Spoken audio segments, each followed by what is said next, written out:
Aqui outro exemplo, após angioplastia, vai tomar estatina. Teve dor no peito, colocou o stent, vai tomar clopidogrel, vai tomar S, mas ninguém perguntou para ele o que ele toma em casa. Ele já está fazendo uso há muito tempo de CBD. Mas o que tem a ver o CBD com a estatina? De fato, não foi o CBD que gerou o quadro de angina e infarto. Mas eu vou precisar agora pensar qual é a estatina mais segura para ele. Mas por quê? O que tem a ver o CBD? Olha aqui, ó. Vou traduzir com vocês. O CBD pode aumentar as concentrações séricas de vários fármacos, mas eu quero chamar a atenção agora aqui para as estatinas. E eu vou perguntar agora, para que vocês falem. Por que foi citado aqui a atorvastatina e a simvastatina, but not pravastatin ou rosuvastatin? Por que elas estariam fora do risco? Alguma sugestão? Por conta da via de biotransformação, gente. O CBD é um grande inibidor de CYP3A4. Então, para isso ficar claro, quem quiser vai printar aí na tela, fiz para vocês com todo carinho. Olha aqui, ó. No caso de simvastatina e atorvastatina, elas são muito bem biotransformadas por CYP3A4. São estatinas lipofílicas e que o CBD vai aumentar todas as duas, elevando a chance até mesmo de miopatias e até rabdomiólise. Então, nesse caso, quem usa CBD, a melhor sugestão mais adequada é a rosuvastatina, sem fazer propaganda aqui, substância em si. Mas para este caso, sabendo que ela é biotransformada apenas pela CYP2C9 e 2C19, rosuvastatina seria mais segura. É interessante que nesse cenário aqui, se eu falasse para vocês de omeprazol, olha como já muda. O omeprazol já pode aumentar a rosuvastatina, mas não vai mexer com simvastatina e ator.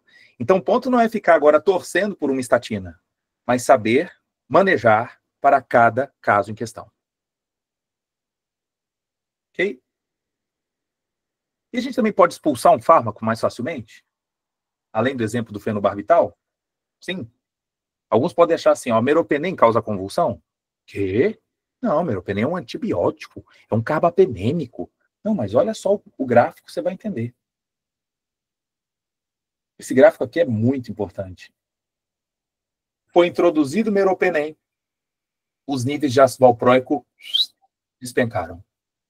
Já se sabe isso, já se conhece. Quem faz o manejo disso com certa frequência usando meropenem, fiquem atentos em pacientes usuários ou de ácido valproico, ou valproato de sódio, ou de valproato, não importa. Todos os três. Isso pode ser um aumento da excreção por via fecal, alteração da microbiota, aumentando a excreção de ácido valproico. Então, não se refere à neurotoxicidade do meropenem. Dos carbapenêmicos, o que gera isso é o imipenem. Tanto que ele vem associado com cilastatina, é uma interação benéfica. A cilastatina inibe a geração do metabólito tóxico, neurotóxico e nefrotóxico do imipenem.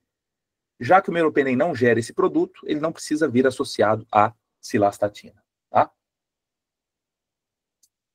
Então, interessante que aqui o paciente teve que ser submetido a um tratamento com levetiracetam a fim de cobrir a queda do ácido valproico, que ainda estava abaixo dos níveis terapêuticos. Depois que o meropenem foi feito o seu washout, aí manteve de novo o ácido valproico somente para 750 miligramas. Então, mostrando aqui, ocorreu a interação e o que fazer. Né?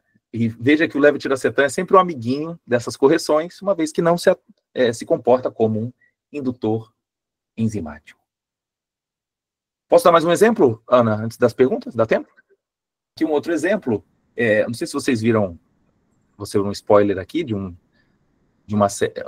documentário que passou recentemente no Netflix, falando sobre o paracetamol, e as pessoas assistindo e ficando apavoradas com o Tilenol. Mas ali era um caso, gente, de intoxicação por cianeto, né?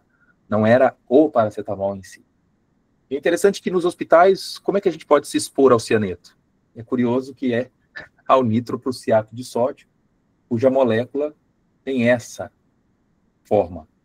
Ferro no meio, óxido nítrico na ponta, e para cada 1 NO eu tenho 5 elementos de cianeto. O que isso tem de importante?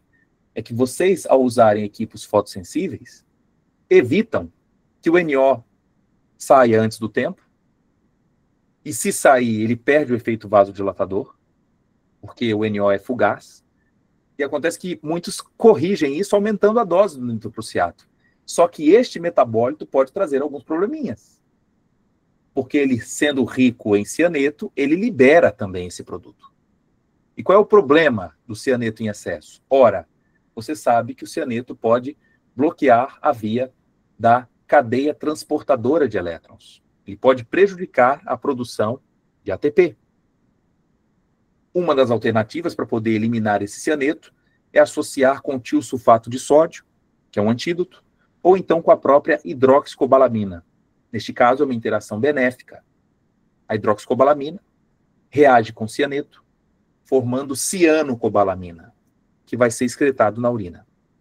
O tiosulfato pode reagir com cianeto, formando tiocianato, que também é excretado na urina.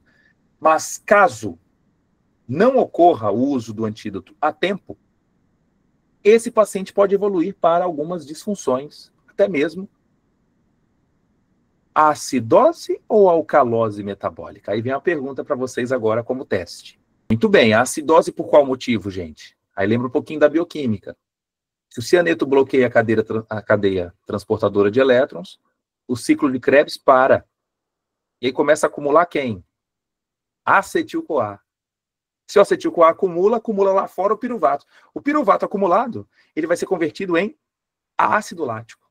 Então, a acidose metabólica é gerada pelo aumento do lactato. Inclusive, eu trago para vocês aqui na prova real, ó, paciente admitido com um pH de 7,5, após a exposição ao nitroprusiato, foi para 7,08. Isso aqui já é muita coisa, tá? É um sangue 5 vezes mais ácido, praticamente. E se vocês observarem o valor de ácido lático, o que era 0, depois foi para 19. Eu estou vendo aqui uma queda expressiva da oferta de bicarbonato, né? Ou seja, ele sendo consumido pelo excesso da oferta de lactato produzido, ok? Ao mesmo tempo, você fala, nossa, mas quanto de oxigênio? Porque ele foi submetido à oxigenoterapia, né? E também apresenta um quadro de taquipneia compensatória. Ao mesmo tempo, como é que eu sei que ele está respirando muito? Observa o CO2. Se caiu, é porque ele está hiperventilando, né? Aumentando a sua expiração. É por isso que quem faz parte da minha comunidade, Farmaco na Prática, eu faço de tudo para vocês entenderem sobre vários ângulos, não observando apenas a droga, mas entendendo o contexto bioquímico, patológico, fisiológico, né? A fim da gente ter uma visão mais ampla para resolver os casos que estão ao nosso redor. Tá bom? Eu vou terminar com um caso que eu acho até que a Ana já conhece. Então, essa pergunta apareceu para mim mais ou menos 11 horas da noite. Eu poderia ter falado, boa noite, não causa, durma bem. Mas eu falei, conta para mim um pouquinho mais. E é isso que vai ficar de estímulo para vocês. Às vezes não vai ser o paciente que vai te responder, vai ser um familiar, vai ser alguém que está chegando meio esbaforido, ou uma mensagem pequena do WhatsApp. Então ele falou, Thiago, ele está tomando esse remédio aqui. Mas acontece que ele adora uma cerveja. É meu pai. E eu estou achando que ele não está tendo a cura da ferida na língua porque ele está tomando a cerveja, que corta o efeito do antibiótico. Só que eu conhecia quem era o pai dele. O pai dele trabalha na mesma funerária do filho. E qual é a função do pai? Fazer coroa de flores. Quem faz coroa de flor, não sei se vocês já viram ao vivo, eles colocam flores na boca enquanto estão amarrando a próxima. E o que tem em grande quantidade no talo das flores? Fungo. Eu falei, isso aqui pode ser uma ferida que não é causada por bactéria. A minha sugestão, meu amigo, faça uma biópsia. Ele falou, o quê? Vai lá no laboratório e faz uma biópsia. E ele voltou até a médica. A médica falou, não, ele está certo. Faça uma biópsia. E está aqui o resultado. Era uma paracoccidioidomicose em mucosa oral de língua. Ou seja, às vezes, a gente também fica aqui tentando enxergar uma interação que também não acontece. É por conta de um erro de diagnóstico. O tratamento agora era outro. Não era cefadroxila, e sim itraconazol. E que horas? Em jejum? Não, após a refeição. Com água? Não, de preferência com Coca-Cola. Coca? Porque melhora a sua solubilização. Então, é engraçado que quando eu falei para ele sobre a Coca, eu falei, nossa, Meu pai vai gostar, que ele adora Coca-Cola. E, gente, com 3 dias, a ferida, ela fechou, né? Lembra que o itraconazol inibe a síntese de ergosterol e atuando contra o para-oxidioides imitis, né? Que é o causador aqui da manifestação. Eu me coloco à disposição para as perguntas finais aqui, e quem dera se a gente tivesse mais tempo,